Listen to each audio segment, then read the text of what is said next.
Hello again. I wonder how many viewers noticed that diphtheria has made an unwelcome return to this country. I'll come back to that in a moment. Once upon a time, Britain had a good deal of pride and its young men were happy to risk their lives, motivated only by patriotism and with no thought of any other reward than knowing they were doing the right thing for their country. That was in the days when the national anthem, loyalty to the crown, devotion to and love of one's country were almost universal. Before the rot set in, I can remember those times. At one time, I had the ambition to join the RAF, and so I was a member of the Air Force Cadets. The thumbnail to this video shows me in this capacity, which was at the height of the Cold War, Cuba, Vietnam and so on. One summer, I spent a week at RAF Manston in Kent, and at that time it was a very important place. The facilities hadn't changed much since the war, it was pretty Spartan, but everybody there felt a great pride in the history of the place. Manston at that time operated an air-sea rescue service, hunting for survivors of shipwrecks or plane crashes and so on. It is quite literally another world, because the people who were snatched to safety by the helicopter sent from RAF Manston were those who had accidentally found themselves in peril at sea. This was not a common occurrence, but it did happen sometimes in the Channel and the North Sea, and Manston was a key player in rescuing people like that.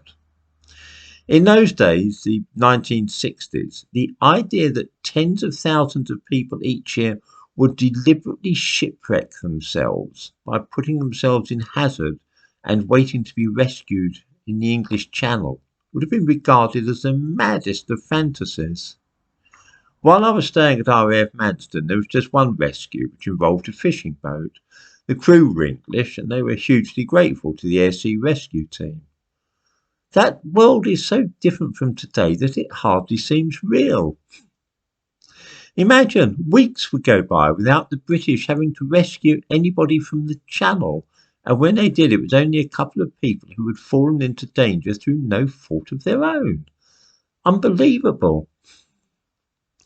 Of course, to save money, RAF Manston was closed down, and it instead became a processing centre for the many thousands of illegal immigrants who had been rescued after putting themselves and others in danger on purpose as a tactic for forcing the British to rescue them. The base currently holds 3,000 such men, most of those who are of military age, and when I remember RAF Manston as it was in the 60s, filled with men of military age who actually were in the military and serving their country, it does make me a little cross. There has been trouble at Manston because the young men there are angry that they're not being given proper houses quickly enough or moved into five-star hotels. The conditions there might have been good enough for young British servicemen, but they're not up to scratch for these fellows. And now, to put the tin hat on it, diphtheria has broken out there. In the description to this video, I give a link to a news item on this. Diphtheria is a horribly contagious disease which we managed to eradicate from this country, but it's now making a comeback. Those in charge at Manston refuse to say how many cases or if they've been able to stop those infected from leaving the place and spreading it elsewhere. When children under 5 catch diphtheria, 1 in 5 of them will die of it. It is that deadly. So there we have it. 3,000 mutinous and discontented young foreigners are crowded together in a former RAF base, some of them spreading deadly and contagious diseases, and even when some leave, there is an endless supply of new ones to take their place. This is what Britain has become in the 21st century.